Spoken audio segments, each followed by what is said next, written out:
बहुत जल्द भिल प्रदेश को लेकर के भारत सरकार के गृह मंत्रालय में भी हम लोग कार्रवाई चालू करेंगे। अभी रिसेंटली प्रधानमंत्री जी के कार्यालय में भी कार्रवाई चालू करेंगे। एक एक और सवाल कई लोगों के दिमाग में चल रहे हैं कभी से। मानगढ़ में भी प्रोग्राम हुआ और ऐसे कई बड़े प्रोग्राम, उसमें बीएपी से मध्य प्रदेश के इकलौते विधायक और काफी लोगों के चहेते, लेकिन इन प्रोग्रामों में उपस्थित कम कम रहते हैं। और आप आवाज भी, फिर एक तरफ आप आवाज भिल प्रदेश की आवाज भी उठाते हैं, हर जगह मंचों पर आप भाषण में भी बोलते हैं।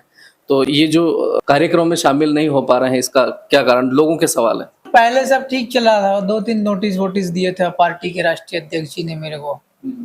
तो फिर मैंने उनको जवाब बना के दिया था कि ऐसा कुछ है नहीं, और जो भी है आप ऐसा बार बार क्यों पत्र वत्र दे रहे हो मेरे को, क्यों नोटिस दे रहे हो, क्या है इसका। मैंने अपनी बात रखी, तो फिर उन्होंने बोला कि ठीक है, हम इसको देखेंगे और आगे का आपको बताएंगे। तो ये मुझे खुद ही नहीं पता कि पार्टी ने मुझे पार्टी से बाहर निकाल दिया है कि निष्कासित हूँ, क्या हूँ।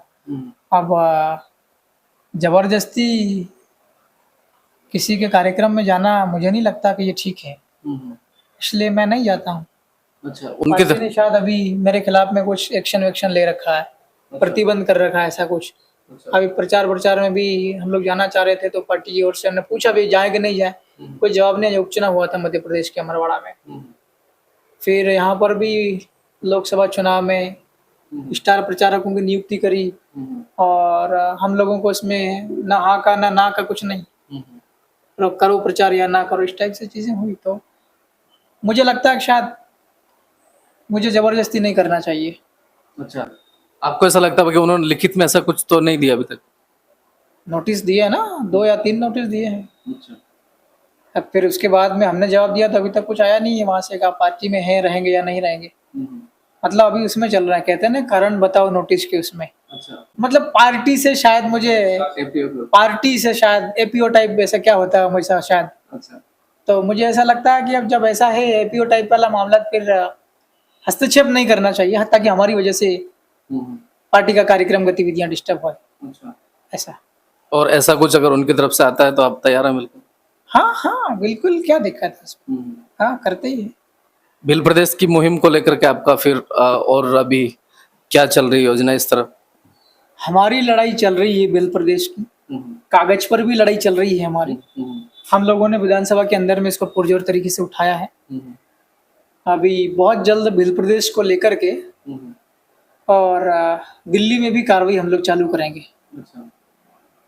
संबंधित विभागों में भारत सरकार के गृह मंत्रालय में भी हम लोग कार्रवाई चालू करेंगे। अभी रिसेंटली प्रधानमंत्री जी के कार्यालय में भी कार्रवाई चालू करेंगे, और आपके लोकसभा सचिवालय में भी हमारी ओर से हम लोग कार्रवाई शुरू करने में कोई कसर नहीं छोड़ेंगे।